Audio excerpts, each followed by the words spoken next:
Nós chegamos na reta final do livro de Jó e a partir do capítulo 38 nós temos a primeira resposta de Deus a Jó. Vamos lá? Versículo 1 diz: Então, do meio de um redemoinho, o Senhor respondeu a Jó e disse: Quem é este que obscurece os meus planos com palavras sem conhecimento? Cinja os lombos como homem, pois eu lhe farei perguntas e você me responderá. E aí agora o contexto de Deus é: eu lancei os fundamentos da terra. Ele vai dizer, versículo 4: Onde você estava quando eu lancei os fundamentos da terra? Responda, se você tem entendimento.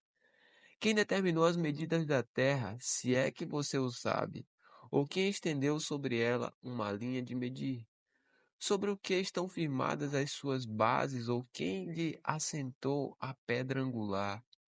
Quando as estrelas da alva juntas alegremente cantavam, e todos os filhos de Deus gritavam de alegria? Ou quem encerrou o mar com portões, quando o irrompeu do ventre, quando eu lhes pus as nuvens por vestimenta e a escuridão por fraldas, quando eu lhe tracei limites e lhe pus ferrolhos e portas, e disse: Até aqui você pode chegar, mas deste ponto não passará. Aqui se quebrará o orgulho de todas as suas ondas.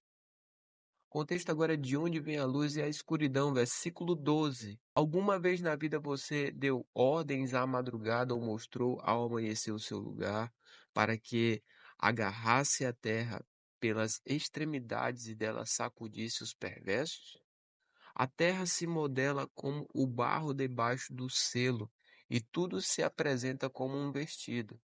Dos ímpios é retirada a sua luz, e o braço levantado para ferir se quebra. Você foi até as nascentes do mar, ou percorreu o mais profundo do abismo? Será que a você foram reveladas as portas da morte? Você viu essas portas da região tenebrosa? Você tem noção clara da largura da terra? Responda, se você sabe tudo isso. Onde está o caminho para a morada da luz? E quanto às trevas, onde é o seu lugar? Para que você as conduza ao seu território e conheça o caminho para a sua casa. Você sabe isso porque nesse tempo você já era nascido, e porque é grande o número dos seus dias. E aí Deus pergunta quem fez a neve, versículo 22. Você alguma vez entrou nos depósitos da neve, ouviu os reservatórios do granizo? Que eu guardo até o tempo da angústia, até o dia da batalha e da guerra? Qual é o caminho para o lugar onde se difunde a luz e onde o vento leste se espalha sobre a terra? E aí ele vai contextualizar agora as perguntas: quem faz a chuva, o orvalho, o gelo e a geada? Versículo 25 vai dizer: quem abriu canais para o aguaceiro ou caminho para os relâmpagos e trovões? Para fazer chover sobre a terra, onde não há ninguém, e nos lugares desertos onde ninguém mora, para dessedentar a terra deserta e assolada, e para fazer crescer os renovos da erva. Por acaso a chuva tem pai? Ou quem gera as gotas do orvalho? De que ventre procede o gelo?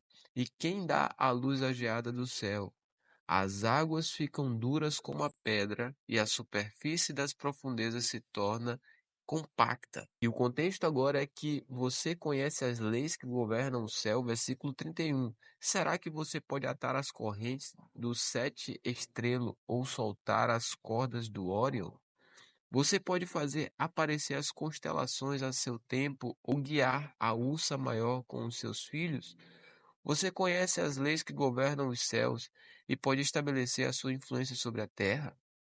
O contexto agora é quem pode derramar a chuva, versículo 34. Você é capaz de levantar a sua voz até as nuvens para que a abundância das águas cubra você. Você pode dar ordens aos relâmpagos para que saiam e lhe digam as suas ordens? Quem pôs sabedoria no coração ou deu entendimento à mente? Quem pode numerar com sabedoria as nuvens, ou os cânticos dos céus? Quem os pode despejar? para que o pó se transforme em massa sólida e os trovões se apeguem uns aos outros. E aí agora o contexto é quem alimenta os animais e as aves. Versículo 39. Será que é você que caça a presa para a leoa ou mata a fome dos leõezinhos? Quando se agacham nos covis e ficam à espreita das suas covas? Quem prepara o alimento para o corvo? Quando seus filhotes clamam a Deus e andam vagueando por não terem o que comer. Dando continuidade às respostas de Deus, capítulo 39 vai contextualizar quem fez cada animal com o seu jeito de ser. Versículo 1 diz: Você sabe o tempo em que as cabras monteses têm os filhos ou cuidou das corças quando dão suas crias? Pode contar os meses que cumprem ou sabe o tempo do seu parto? Elas se encurvam para terem seus filhos e lançam de si as suas dores. Seus filhos se tornam robustos, crescem no campo aberto, saem e nunca mais voltam para elas. Quem pôs em liberdade o jumento selvagem? Quem soltou as suas cordas? Eu lhe dei o deserto por casa e a terra salgada por morada. Ele se ri do tumulto da cidade. Não ouve os gritos do guia. Os montões são o lugar do seu pasto e anda à procura de tudo o que está verde. Será que o boi selvagem aceitará trabalhar para você? Será que ele passará a noite junto da sua manjedoura? Por acaso você consegue prendê-lo ou arado com cordas? Ou irá ele atrás de você para desfazer os torrões dos campos do vale? Você vai confiar nele por causa da grande força que ele tem, ou deixará o seu trabalho por conta dele? Você acredita que ele trará para casa o que você semeou e o colherá na sua eira? A avestruz bate alegre as asas, como se tivesse asas e plumagem de cegonha. Ela põe seus ovos no chão e deixa que sejam chocados na areia.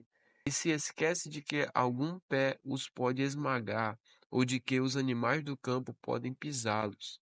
Trata com dureza os seus filhos, como se não fossem seus. Embora seja em vão o seu trabalho, ela está tranquila, porque Deus lhe negou sabedoria e não lhe deu entendimento. Mas, quando de um salto se levanta para correr, ri do cavalo e do cavaleiro. Por acaso foi você quem deu força ao cavalo ou revestiu o seu pescoço de crinas? É você quem o faz pular como gafanhoto? Terrível é o fogoso respirar das suas ventas. Escarva do vale, satisfeito com a sua força, e sai ao encontro dos inimigos. Zomba do medo e não se espanta, não recua por causa da espada. Sobre ele balança a aljava, cintila a lança e o dardo. Com ímpeto e fúria vai engolindo as distâncias e não se contém ao som do clarim. A cada toque do clarim, ele diz: Avante! Cheira de longe a batalha, o grito dos comandantes e o alarido de guerra. Será que é pela inteligência que você tem que o falcão voa estendendo as suas asas para o sul? Ou é por uma ordem sua que a águia sobe e faz o seu ninho lá no alto? Ela mora no penhasco, onde faz a sua morada, no alto do penhasco, um lugar seguro. Dali descobre a presa, seus olhos a avistam de longe. Seus filhotes chupam sangue onde há mortos. Ali ela está. Já no capítulo 40, continua a resposta de Deus, tá? Versículo 1 diz: O Senhor disse mais a Jó: Será que alguém que usa de censuras poderá discutir com o Todo-Poderoso? Que responda a isso aquele que critica Deus. E aí vem a primeira resposta de Jó a Deus, versículo 3. Então Jó respondeu ao Senhor e disse: Sou indigno. Que te responderia eu? Ponho a mão sobre a minha boca. Uma vez falei e não direi mais nada. Aliás, duas vezes, porém não prosseguirei. E aí vem a segunda resposta de Deus a Jó, versículo 6. Então o Senhor, do meio de um redemoinho, respondeu a Jó e disse: Cinja os lombos como homem, pois eu lhe farei perguntas e você me responderá. Será que você está querendo anular minha justiça ou me condenará para se justificar? Você tem um braço tão forte como o braço de Deus. Você pode trovejar com a voz como ele troveja. Adorne-se, então, de excelência e grandeza, e vista-se de majestade e glória. Derrame as torrentes da sua ira. Olhe para os orgulhosos e humilhe-os. Sim, olhe para eles e humilhe-os. Esmague os ímpios no lugar onde estiverem. Cubra-os todos no pó, prenda todos eles no sepulcro. Então também eu confessarei a seu respeito que a sua mão direita lhe dá vitória.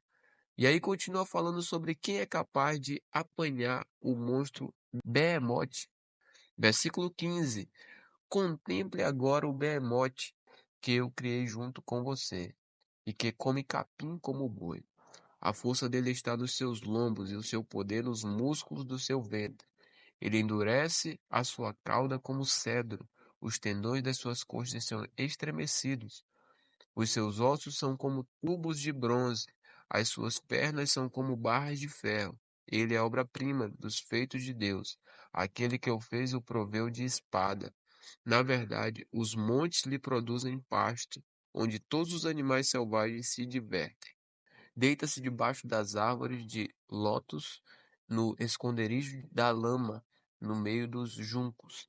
As árvores de lótus o cobrem com sua sombra. Os salgueiros do ribeiro o rodeiam. Se um rio transborda, ele não se apressa, fica tranquilo mesmo que o Jordão se levante até a sua boca.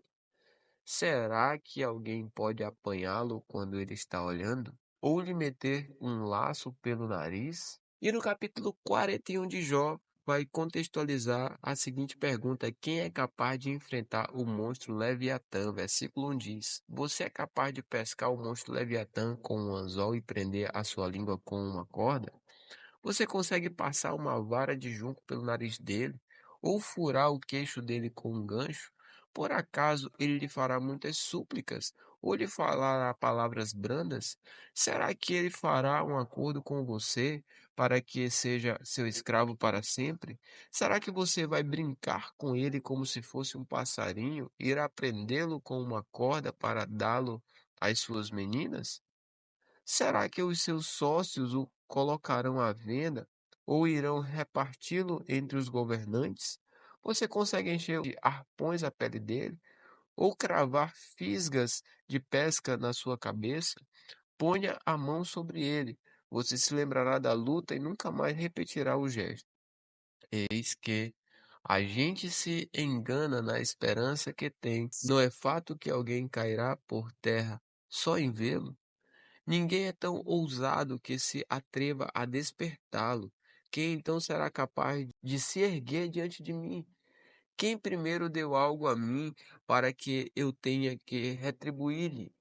Pois o que está debaixo de todos os céus é meu. Não me calarei a respeito das pernas do Leviatã, nem da sua grande força, nem da graça da sua compostura.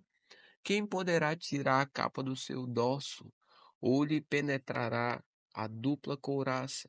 Quem abriria as portas de sua cabeça? Pois em roda dos seus dentes está o terror.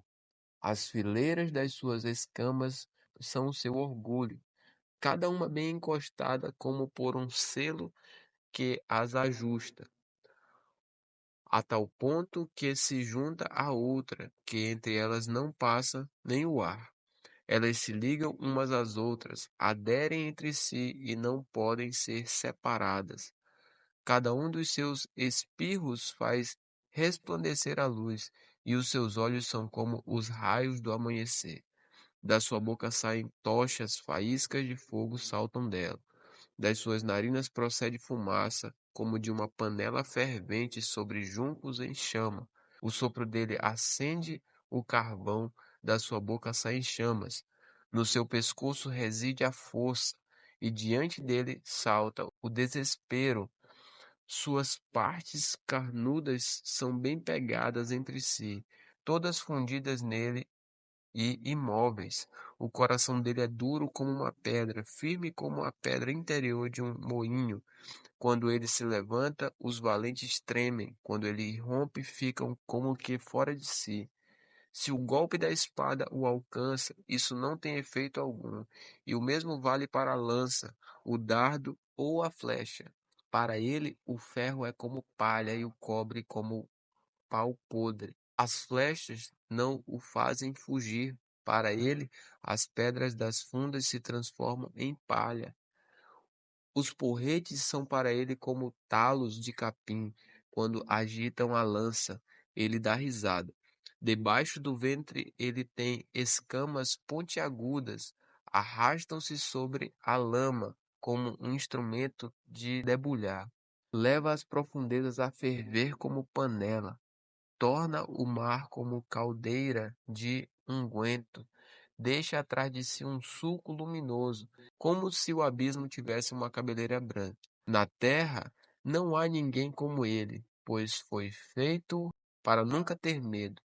O Leviatã olha com desprezo tudo o que é alto, é rei sobre todos os orgulhosos. Agora o capítulo 42 de Jó vai ter a última resposta de Jó ao Senhor, versículo 1. Então Jó respondeu ao Senhor e disse: Bem sei que tudo podes, e nenhum dos teus planos pode ser frustrado.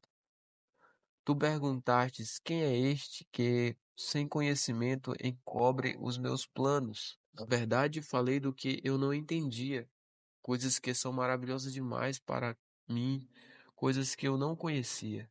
Disseste: Escute, porque eu vou falar, farei perguntas e você me responderá. Eu te conhecia só de ouvir, mas agora os meus olhos te veem. Por isso, me abomino e me arrependo no pó e cinza. E agora, os três amigos de Jó, versículo 7. Depois que o Senhor falou estas palavras a Jó, o Senhor disse também a Elifaz, o temenita: A minha ira se acendeu contra você e contra os seus dois amigos, porque vocês não falaram a meu respeito o que é reto, como o meu servo Jó falou. Agora peguem 7 novilhos e 7 carneiros e vão até o meu servo Jó e ofereçam holocaustos em favor de vocês. O meu servo já orará por vocês e eu aceitarei a intercessão dele para que eu não o trate segundo a falta de juízo de vocês, porque vocês não falaram ao meu respeito o que é reto, como o meu servo Jó falou. Então ele faz o temenita, Bildade o suíta, e Zofar, o Namatita, foram e fizeram o que o Senhor lhes havia ordenado. E o Senhor aceitou a oração de Jó. E agora tem a nova família de Jó, versículo 10. O Senhor restaurou a sorte de Jó, quando este orou pelos seus amigos, e o Senhor lhe deu o dobro de tudo o que tinha tido antes. Então vieram a ele todos os seus irmãos, todas as suas irmãs e todos os que haviam conhecido antes, e comeram com ele em sua casa, e se condoeram dele, e o consolaram por todo o mal que o Senhor tinha enviado sobre ele. E cada um lhe deu dinheiro e um anel de ouro. O Senhor abençoou o último estado de Jó mais do que o primeiro. Ele veio a ter 14.000 ovelhas, 6.000 camelos, 1.000 juntas de bois e 1.000 jumentas. Também teve outros 7 filhos e filhas. A primeira filha deu o nome de Gemina, a segunda chamou de Késia e a terceira Queren-Puque. Em toda aquela terra não havia mulheres tão bonitas como as filhas de Jó, e seu pai lhes deu herança entre seus irmãos. Depois disso, Jó viveu mais 140 anos e viu os seus filhos e os filhos de seus filhos até a quarta geração.